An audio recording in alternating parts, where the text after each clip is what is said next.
I feel like those messages, those tapes in our head, the people that told us we couldn't do it, the people that said, you're not invited into our club or party or whatever, those can really haunt you and then think, I don't have anything to offer. Why would people want to buy this book or come to my seminar or listen to my podcast? Like, why would they want to do that? Because I'm just somebody nobody really cares about. And that is just so detrimental because if we let that thought have validity, then that is kind of what can jam us up. Welcome to Season 2 of ADHD Difference. I'm your host, Julie Legg, ADHD advocate, author of The Missing Piece, A Woman's Guide to Understanding, Diagnosing and Living with ADHD, and an unapologetic doer of many things. This season, we're turning up the volume with a global lineup of brilliant guests, bringing their lived experiences, insights, research, strategies, and resources. And of course, along with a healthy dose of humour and humility. Whether you're neurodivergent yourself or just curious, there's something here for every curious brain. Let's dive in. I'm joined by Dr. Katie Brzozowski, a clinical social worker and psychotherapist with 25 years experience supporting people through ADHD, loss, anxiety, caregiving, and life's many transitions. Katie has worked both in hospital systems and in private practice and brings an understanding of resilience, grief, and the quiet ways we learn to survive. Today's conversation is about that inner critic, where it comes from and why it gets louder during certain seasons of life, and how we begin to soften it without pretending it isn't there. It's a conversation about emotional resilience, self-compassion, and what becomes possible when we stop treating ourselves as the enemy. Welcome to the show, Katie. Thank you. Thank you for having me. Well, we're going to be diving straight into the questions. We've got lots of things to cover. Very excited to have you. You've spent 25 years working with ADHD, grief, anxiety, chronic illness, and major life transitions. So today I'd love to explore the inner critic. And how does that voice show up differently for people navigating ADHD? I think that's a really great question. And I think it is not so much, I feel like that it's different for us, but maybe it's more often or more excessive because if you think about it, if you have ADHD, you've probably been corrected by people a lot of your life, right? And so, even if it's why is your car messy or, can you clean out your backpack or whatever it is, you don't finish a thought or you talk too much or something, those messages have gotten in, right? And we've learned that we have to work really, really hard to be what people want us to be and to, not have our car a mess or those things. Or maybe we just keep our car a mess. Who cares? But at the end of the day, I feel like we do end up spending a lot of time being hard on ourselves. And certainly lots of people are hard on themselves, but that's where I think the difference is that it's like, I don't know if it's just that we have had more experience than sometimes other people that with having to listen to maybe criticisms or whatever, and then we just kind of internalize that, and then we just do it to ourselves. Mm. We can be very hard on ourselves, really Very, yes, harsh, nasty. yes. We wouldn't actually say those things to a friend or someone we loved or a child or a partner, but gosh, It's so inspiring when I see people with ADHD achieve things or, do go after their goals, which is a lot of people with ADHD, but it's, how hard it was for them to get there because they had to spend so much time in their head thinking, God, you're so dumb. Why couldn't you just do it this way? Or you're such a loser, such an idiot. Like those thoughts. And that's kind of like, lots of people have those thoughts, but I do think that we do tend to be very mean to ourselves. My clients with mm, ADHD are by far, oh, and this isn't a giant sample size, but still, they're all harder on themselves than most other clients I mm, see. mm. And I think even the definition of inner critic, it's our thoughts that we tell ourselves. Mhm. And because it's not necessarily spoken out loud, if a family member heard us say that out loud every day, they'd say, "Come on, no, hang on, that's rough," but we just think it, and so there's Ex- no one actually stopping those thoughts, if you know what I mean. We've got no, Oh, unless it's ourselves or in exactly. therapy when we actually, yeah. Mm. Right. So we know that the inner critic often gets louder, even louder, goodness me, during sessions of grief and burnout or these big transitions that we go through in life. So for ADHDers specifically, how do these traits and our challenges or our past misunderstandings amplify that critical voice? That voice definitely gets louder in any time when we basically need a voice to say, you're okay, you can do it, this is fine, it's going to be all right. It feels like that gets louder in those times, right? So it's like, no, it's not going to be okay. And no, I'm not capable, I'm not able to do this. I think of inner critic as being like the tapes we have in our head, right? These tapes that constantly run, and our tapes are kind of like set, right? Sometimes these are like hardwired, and it's just the stuff that we hear, and they may have come from us being little, right? Saying like, why are you a mess or whatever, and then so these tapes, and they just run, and that's where if you're really hard on yourself, that becomes your inner critic, and it's important to separate that from who you are. That these are just thoughts. These are just my thoughts saying, but you also have to kind of see where did they come from. And so I think that it makes sense that they would get louder in this time. But there's also ways to quiet them, but it can be difficult. And on that point, so practically speaking, how do we begin to quiet that inner critic without, ignoring it? Ignoring it is bad because ignoring it doesn't make them go away. That means that they're just there and you're not even giving it a chance to be, you know, disputed or to speak up to it or anything. You're just like, okay, guess I must not be good at this, right? So I think it's really important. I usually work with a method called ACT, acceptance and commitment therapy. I like that a lot for people, especially with ADHD, because we're not trying to get you to think of it in a different way. That has its place too, and we will do that also, especially with ADHD, but like more a cognitive behavioral type intervention. But with ACT, we're not trying to get you to think of it differently. We're just trying to get you to like manage the thought so it is background noise. And so it doesn't keep you from doing what you're going to do. So basically, we're like, okay, you can be hard on yourself. Fine, fine. And then tell yourself, I'm having the thought that I'm a complete loser and I'm never going to be able to do well on this podcast. Right. So, like, that's my thought. But it's two completely different feelings. If you were to say, I'm a loser and I'm going to do terrible on this podcast, right? That's one completely different situation, different feeling. If I say, I'm having the thought that I'm a loser and I'm going to do terrible on this podcast, right? That is a completely different situation. One is I'm dealing with the Mm, fact that I am a loser and I'm going to be bad. The other one is I'm dealing with thoughts of that. That's just two different realities. that's really, really important, isn't it? Um, a very minor change in thought, I am versus I think I'm having that thought that I am. Yes. And I guess, one is extremely hard to untangle, and the other one is like, right, now I have that thought. What am I going to do with that thought?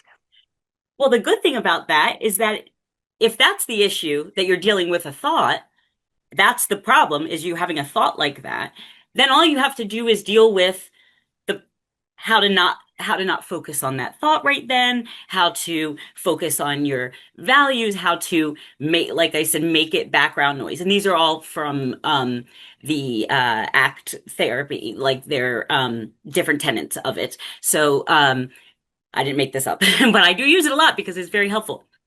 So one way you can do that is you can you want to try to not get hooked onto it because once you get hooked onto a thought, it's very easy to spiral and to, really, it can keep you from doing what you want to do. If you tell yourself, I'm not going to be good at this, you might not do it. You might sabotage it. You might it really can negatively affect you. So what you want to do is you don't get hooked on it. So if you say it's just a thought, that's like the first basic step I give everyone. But there's other cool ways you can do it. So like let's say you're having a thought, and it's really bothering you and it's keeping you from living how you want to live that day, right? You can picture a I don't know if they have these in New Zealand. I don't know if this is a New Jersey thing, but do they have the airplanes that have the sign behind it? They Oh, like pull a sign. sometimes. Yeah, they Yes, pull like yes, a they do. sign at the beach and it'll say like a different an ad or Yes, something, but like yes, pulls to the yes. side. Yeah. So if you can picture that, um, like your thought, I'm a loser and I'm going to do terrible at this, right? You're sitting on the beach, you're having a great day, you see the airplane, it goes by, and there's my I'm a loser. I'm going to be terrible today, right? It seems silly, but it takes it out of yourself. It's just a thought. I can think anything I want. Why am I letting this thought ruin my day? Or whatever. Why am I letting it ruin my day? It's just a thought. I can think anything I want. So I'm going to think that. If I'm going to think that, fine, but I'm not going to take it that seriously. So it's kind of doing things like that. There's lots of tricks, but I find them to be very, very helpful. That's a really good analogy. And just like an aeroplane with that advertising banner, it Yeah. comes into view and you wave goodbye as it goes out of view. So it's Yep. it's a transition, acknowledging that Yep. transition, but it's not looping around the skies all day. It, yeah, I love that. Excellent. Katie, when someone feels overwhelmed by change, whether it's a diagnosis or a loss of a loved one, illness, or just a midlife identity shift, where do they begin? And what helps them move through that chapter of chaos rather than get stuck in it? It's really easy to get stuck in it, isn't it? Yeah. Like it's easy to get stuck in our thoughts and negativity and with our inner critic. It's easy to get stuck in that on a day-to-day basis, but let alone when something is really challenging or you have a huge life transition or something like that. It is easy. I think one of the most important things I think we can do is to really honor our own journey, our own trajectory, and to try to minimize how strongly we hold our expectations that I expected my life at this age to look like this, or expected my marriage to look like this, or expected my work life to look like this. And when it doesn't meet those expectations, as things seldom do, right? We often can be even hard on ourselves. Like, oh, see what a failure. Everybody else has this or is here or there, and you're not. You're supposed to be doing this by now, like everybody else, but you're not doing that. So what's wrong with you? And usually when we're doing that, we are minimizing all of the other things we've done that probably other people haven't done, or the different successes we've had, or the things that make us really cool or unique. We throw those right in the trash. It's just, oh, I was supposed to be married by now, or living in this place by now, or having my whatever it is. And so I think that trying to really not compare yourself, and this is all easier said than done, I understand, but it is, I think, something to be aware of as like your first step to really just think about like, listen, this is my journey. And I don't even, all these people I'm comparing myself to, I don't even know if that's actually what their life is like. That's all I see is what I see. I don't know what their life could be, the same as mine or more difficult. But I just choose other people to compare myself to, and then all I do is make myself feel bad. So I think respecting your journey, reducing your expectations of how things were going to be at this time, I think those are kind of really good ways to start. Mm.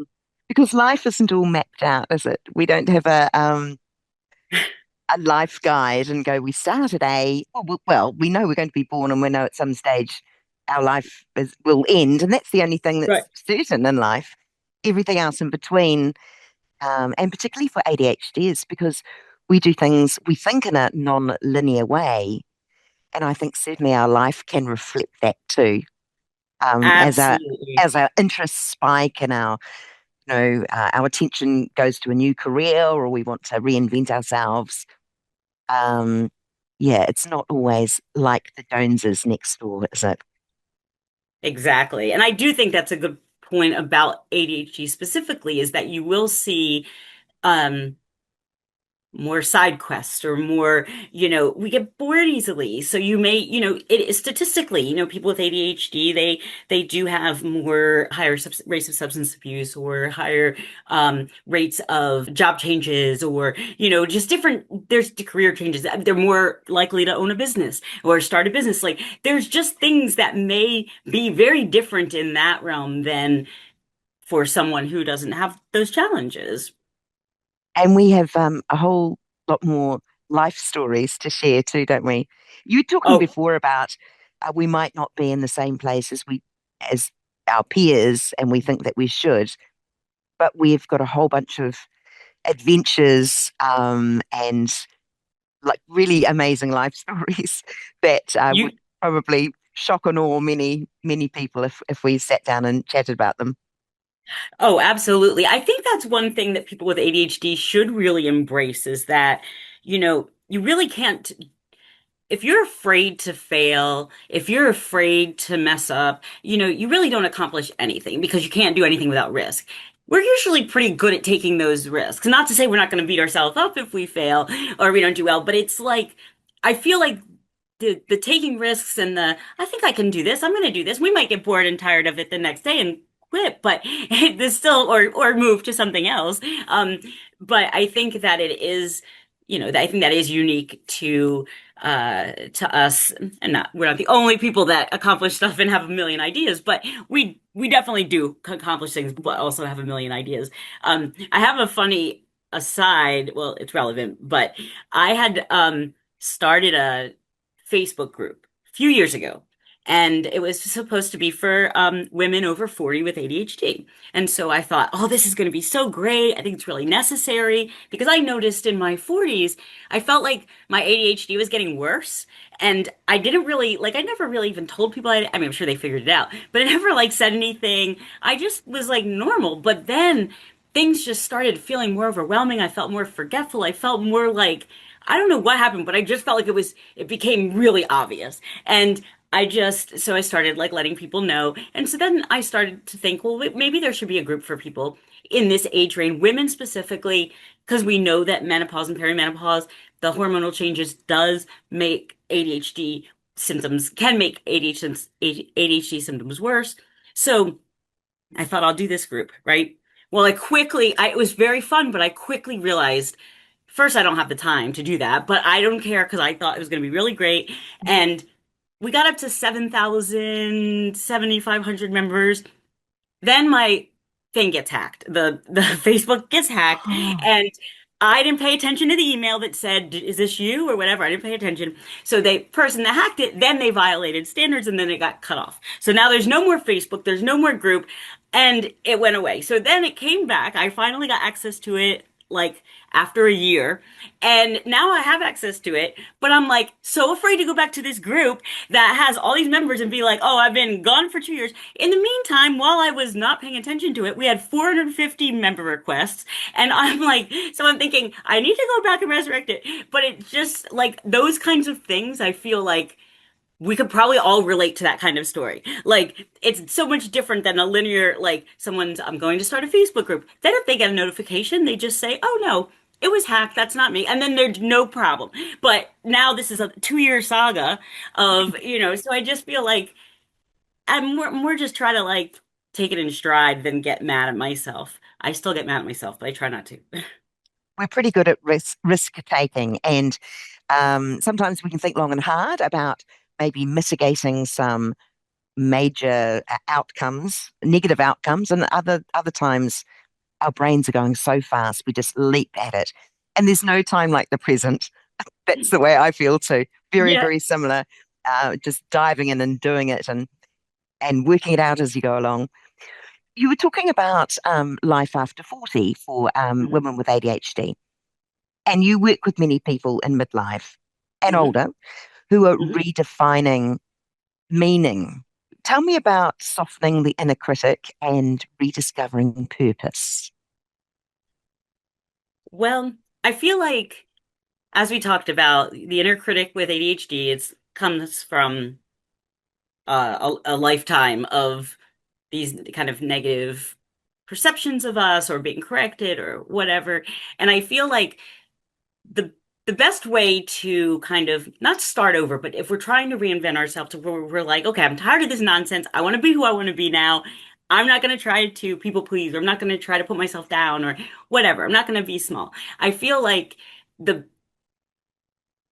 you want to first figure out what is it that's like jamming me up. What things from childhood, what are these negative things like, and kind of try to make sense of them so that they don't keep, and therapy can help with that usually, like they don't keep coming up. So the way I always describe it is like, if you're mowing the lawn, right, and there's weeds, and you mow the lawn, the weeds are gone then. But guess what? They're coming right back up because you didn't pull it out from the root. So if you are thinking that you really want to make some changes or do something different in your life, you kind of have to examine the roots of those problems and really get to the bottom of it.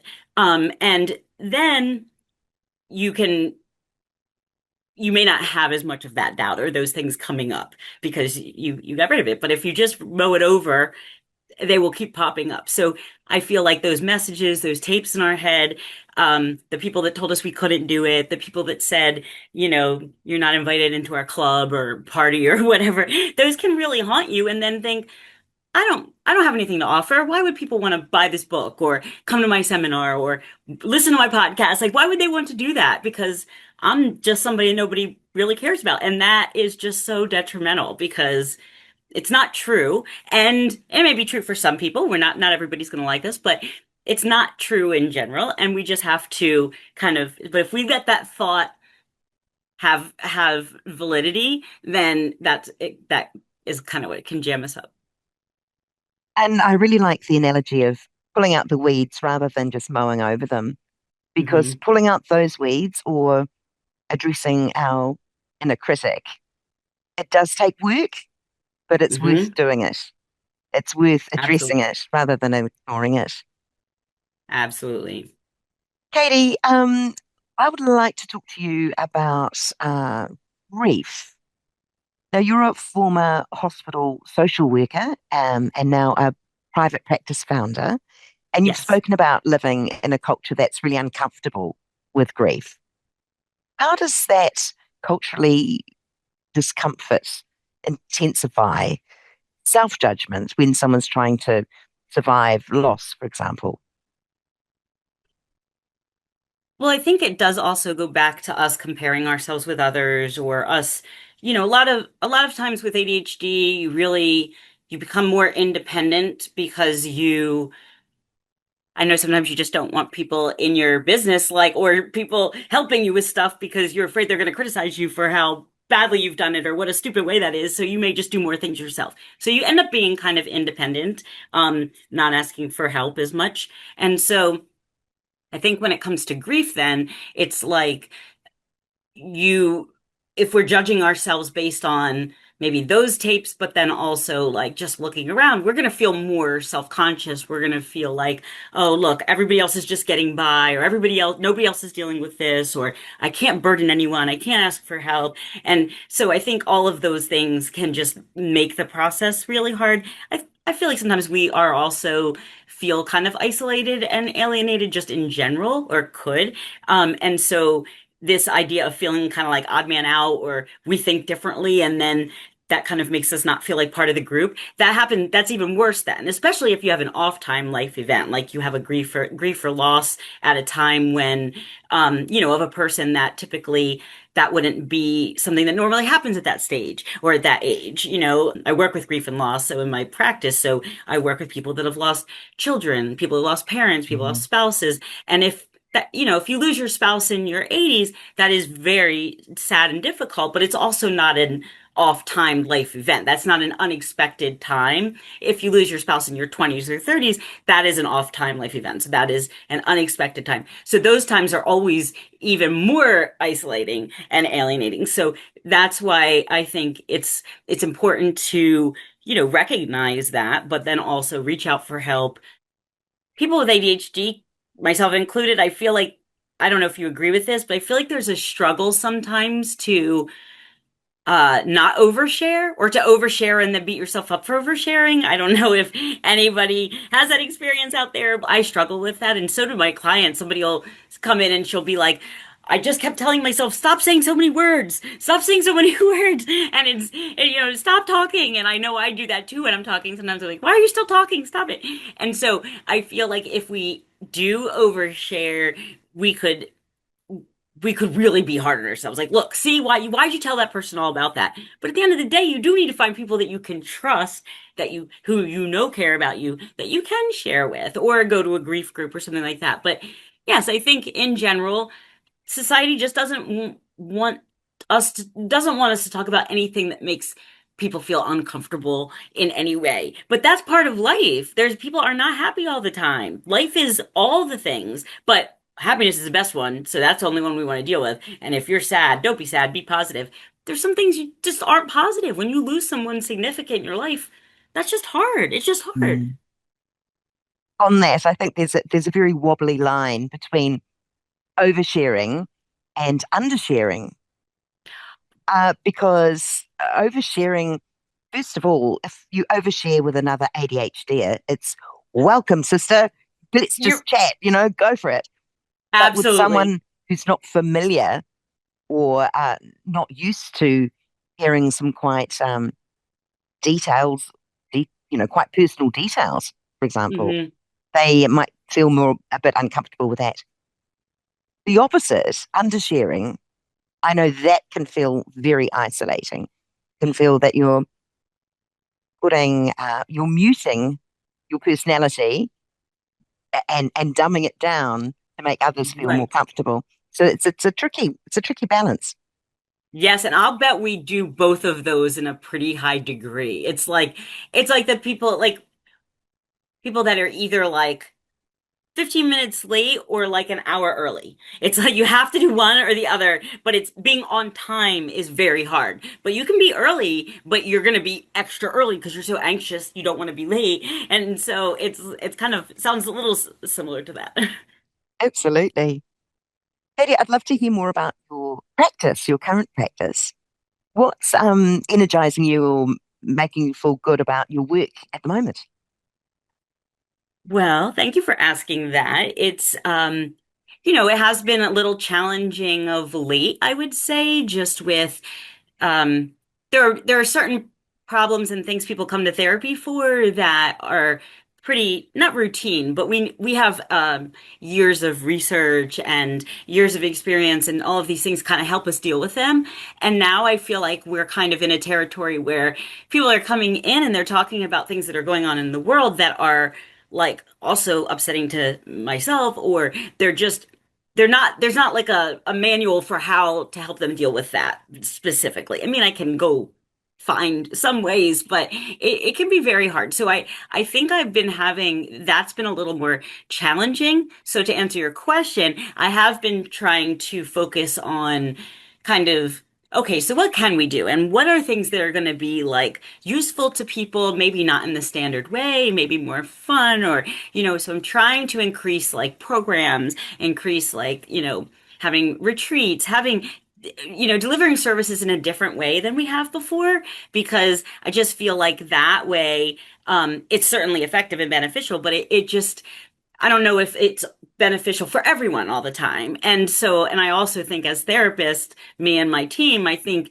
it is hard to see so many back to back single one-on-one when there's other stuff we could be doing that's also helpful. And maybe, so that I think that, also trying to do more social media and do more outreach and just kind of establish new things. That's been kind of fun.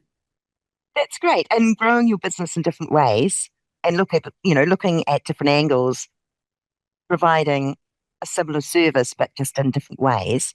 it's exciting. It's great. It certainly helps with our novelty and our drive.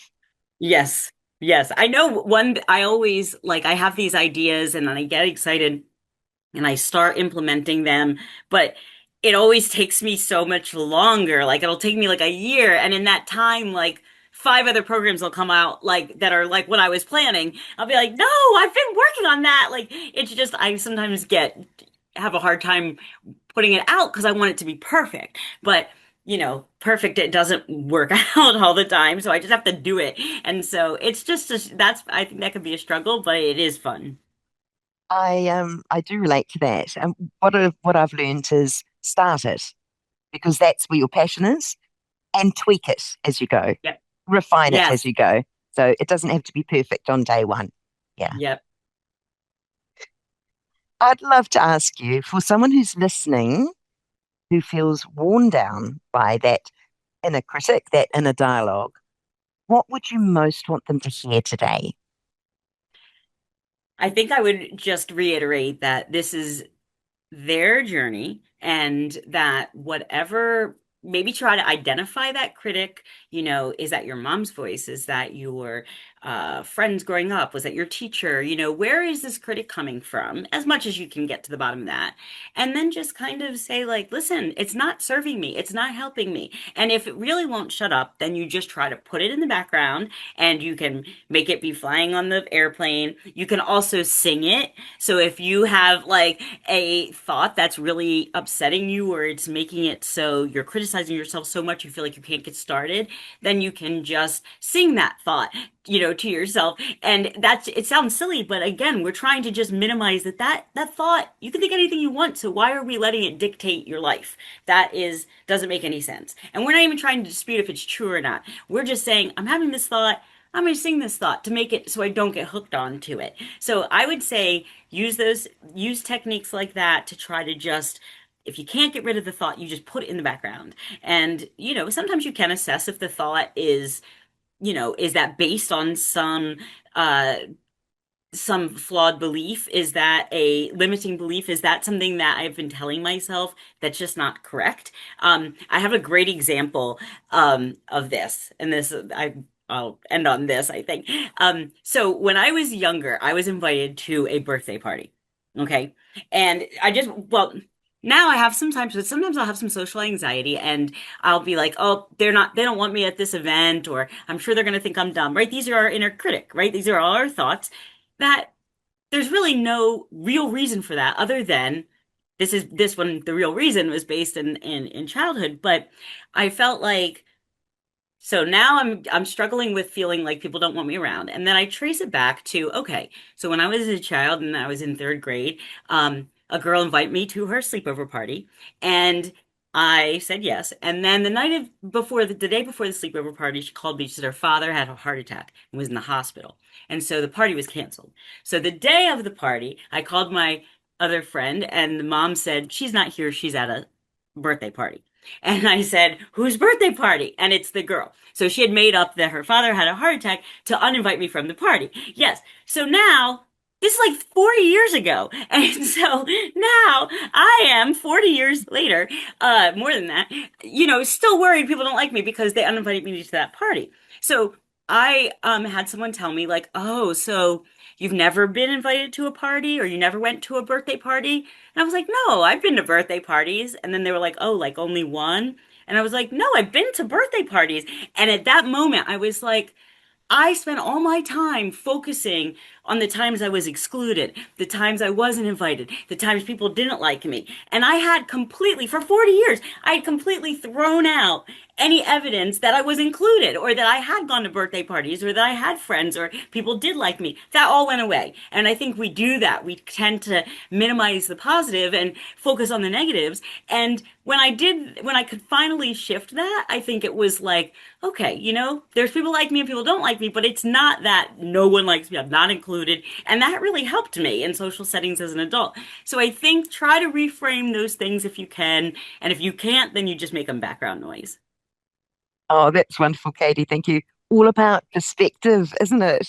All Hmm. about perspective, putting those thoughts, yeah, resizing them resizing Yep. them instead of being huge, make them teeny tiny, sing them. I Yep. love that. I love that. Also, it adds an element of fun and non-seriousness to some of those Yes. critical voices that we have.